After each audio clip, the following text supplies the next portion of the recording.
এখন আটটিকে আটকে পড়েছি আগামী 7 দিনের জন্য। টিকে থাকার জন্য আমাদের সাথে শুধুমাত্র এই পিঠের ব্যাগগুলোই আছে। ওকে ঠিক আছে। আমি তো গেলাম। ঠিক আছে, আমরা এখন প্রায় 2 ফুট বরফের উপরে আছি। তাড়াতাড়ি একটা শেল্টার বানাতে হবে, কারণ রাতে মারাত্মক ঠান্ডা পড়বে। এই আমরা যাচ্ছিটা কোথায়? আমার পিছনে এসো। আর ঠান্ডা তো সবে মাত্র শুরু হলো। সব ঝামেলা একসাথে, কিছুই ঠিকঠাক হচ্ছে না। তোমার তো হাইপোথার্মিয়া হয়ে যাবে। পায়ের আঙুলগুলো পার্পল কালার হয়ে যাচ্ছে। এখন আমাদের কোনো মিরাকল দরকার। আমাদের গত সার্ভাইভাল ভিডিওটা ফ্লপ হয়েছিল, তাই এবার আমি আর আমার 5 বন্ধু মিলে কামব্যাক করার চেষ্টা করছি। আমি প্রত্যেককে টেন্ট আনতে বারণ করেছিলাম, কারণ ও কি করছে? ওটা কি? এটাই হবে আমাদের থাকার জায়গা। বরফের ভিতরে থাকবো? হ্যাঁ, তুমি কি শুধুই ডিরেকশন দিচ্ছ? আমরা আরো কোদাল নিয়ে আসছি। কারণ আর্কটিকে সূর্য ডোবার সাথে সাথেই গাইস, অন্ধকার হওয়ার আগে ভেতরে না ঢুকলে আমরা জমে মরে যাব। No pressure. রাতে এত চরম ঠান্ডা পড়ে যে মাত্র 10 মিনিট এই বাতাসে থাকলে ফ্রস্ট বাইট হয়ে যেতে পারে। তাড়াতাড়ি জ্বালানির কাঠ জোগাড় করতে হবে। যত গভীরে যাচ্ছি বরফ তত শক্ত হচ্ছে। ছেলেরা পুরো দমে ওই স্নো ফোর্টটা বানাচ্ছে। এই স্নো ফোর্টের মেইন পারপাস হলো আর্কটিক হাওয়া থেকে বাঁচা আর সবাই মিলে বডি ওয়ার্মথ শেয়ার করা। আরে ভাই, বাপ রে বাপ, আজ রাতে টেম্পারেচার 0-র নিচে নেমে যাবে। আমাদের এটা লাগবেই, না হলে ফ্রস্ট বাইটে আমাদের সব আঙুলগুলো হারাতে হবে। আমাদের আরো ফাস্ট কাজ করতে হবে। আরে দেখো, ফেস এসে গেছে। এই যেহেতু চলে এসেছে, দেখা যাক আমরা সবাই এই ফোর্টে ফিট হই কিনা। ভেতরটা একটু বেশি টাইট লাগছে। আজ রাতে ঘুমানোর জায়গা তো হলো। আর এটা বেশ আরামদায়ক। হ্যাঁ, যদি পা ছড়াতে না চাইতো। আমার জায়গা নেই। আর মাত্র 2 ঘন্টা সূর্যের আলো পাবো, আর এভাবে থাকলে একটু ঘুমোতে পারবো না। এই ডিভাদের কাছে এটা কমফোর্টেবল না মনে হলেও এটুকু শিওর যে আমরা মরবো না। আর এই ভিডিওর নাম্বার 1 প্রায়োরিটি হলো কেউ যেন না মরে। তাই রাত হবার আগেই এই ছোটখাটো শেল্টারটার সাইজ বড় করতে আর আগুন জ্বালাতে আমরা জান প্রাণ দিয়ে খাটতে লাগলাম। আজ রাতে আগুনটাই আমাদের বাঁচাবে। আমি এক্সাইটেড। এটা স্টার্ট করতেই হবে। ভাই, আমার মনে হয় না আজ রাতে আমরা এখানে সবাই জায়গা পাবো। আমাদের খুঁড়তে থাকবে। গ্লাভস গুলো এবার গরম করতে পারবো। আগুন যখন জ্বলেই গেছে বুঝতেই পারছো এখন কি হবে। এটা ধরো।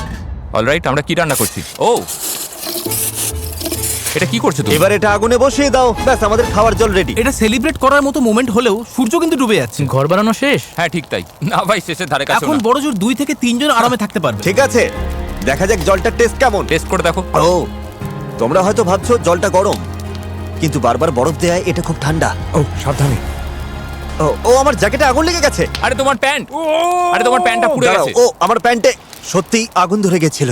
মাঝরাত পার হয়ে গেছে, সো টেকনিক্যালি এখন ডে 2। আমি জানি সবাই এখন ঘুমোতে চাইছে, কিন্তু ঘরটা এখনো যথেষ্ট বড় নয়। হেস তো ভেতরে ঢুকতেও পারছে না। ক্যামেরাম্যান ডেরিয়াসও বাদ পড়েছে। আমি বাইরেই ঘুমাবো। প্রথম দিনে আমরা সাকসেসফুলি আগুন জ্বালিয়েছিলাম আর ওই ছোট্ট অস্বস্তিকর গুহায় গাদাগাদি করে একসাথে ঢুকেছিলাম। কিন্তু ভাই, ওটা আমাদের জীবনের অন্যতম বাজে ঘুম ছিল। ভাই, ক্যামেরাটা তো পুরো ক্যামেরাটা প্রায় জমে গেছে। ঘুমটা খুব বাজে হয়েছে। গত রাতে যা ঠান্ডা ছিল, আমাদের ব্যাগ আর সবকিছুর উপর বরফ জমে গেছে। এই ক্যামেরাটা ধরতে গিয়ে আমার হাত জমে যাচ্ছে। এটা ধরার মতোই অবস্থা নেই, এত ঠান্ডা। ও মাই গড ভাই, আমার পা জমে যাচ্ছে, আঙুলগুলো ফিল করতে পারছি না। সবাই এদিকে দেখো, ওই প্লেনটা দেখছো? সবাই ঠিক ওখানে তাকাও। ভাই, এখনো তো 7 দিনও হয়নি, আমরা কি করছি? দিনে একবার এই প্লেনটা আমাদের ওপর দিয়ে যাবে। তোমাদের কেউ যদি ফ্লেয়ার গান শুট করে চলে যেতে চাও যেতে পারো, শুধু যাওয়ার আগে মাথা ন্যাড়া করতে হবে। তুমি বলতে চাইছো আমি এক্ষুনি ফ্লেয়ার শুট করে বাড়ি চলে যেতে পারি? তোমার মাথা ন্যাড়া করার পর এখনো সুযোগ আছে। তুমি কি যেতে চাও? গত রাতটা জঘন্য কেটেছে ভাই। কেউ যাচ্ছ না? তাহলে ঠিক আছে, কালকে দেখা হচ্ছে। আজকের মতো সবাই নিজের চুল বাঁচিয়ে নিল। এটা ক্লিয়ার ছিল যে এই আর্কটিকে 7 দিন সার্ভাইভ করতে হলে গত রাতের মতো যদি আরো একটা রাত কাটাতে হয়, আমি আর টিকতে পারবো কিনা জানি না। আমাদের শেল্টারটা বড় করতেই হবে। ডেরিস, ভিডিও করছো কেন? এসে হেল্প করো। আরে ভাই, আমাকে যা করতে বলা হয়েছে তাই করছি। অলরাইট, আমরা এখানে মোট 6 জন আছি। আজকের গোল হলো আমরা যেন এপাশে পাশাপাশি শুতে পারি আর ওপাশেও পাশাপাশি শুতে পারি। আর সেটা না হলে আমাকে ন্যাড়া মাথাতেই বাড়ি ফিরতে হবে। ও, এটা দেখতে দারুণ লাগছে। ঘন্টার পর ঘন্টা ধরে আমরা শেল্টারটা খুঁড়তে লাগলাম। ঠিক তখনই একটা জিনিস আমরা বুঝতে পারলাম। বাথরুম নিয়ে কি ভাবছো শুনি? আমি ভেবেছিলাম একটা পুপ টেন্ট থাকবে। কিন্তু তুমি ওটা আনোনি। ওটা তো প্যাকিং লিস্টেই ছিল। কে প্যাক করেনি তাহলে? আমার ব্যাগে তো আর জায়গা ছিল না। আমরা পটি করব কিভাবে?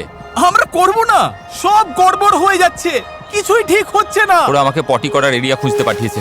ও, হ্যাঁ, ক্যাম্পের আশেপাশে পটি করলে স্বাভাবিকভাবেই ভাল্লুক চলে আসবে। সবচেয়ে ভয়ের ব্যাপার হলো আমি শুধু পায়ের ছাপ দেখতে পাচ্ছি, কিন্তু কোনো পশুকে দেখতে পাচ্ছি না। এর মানে ওরাই আমার উপর নজর রাখছে, যা আমার মোটেও ভালো লাগছে না। আমার এবার একটু ভয় করছে। মাথায় এখন কোনো ভালো চিন্তাই আসছে না। আমি তো সিরিয়াসলি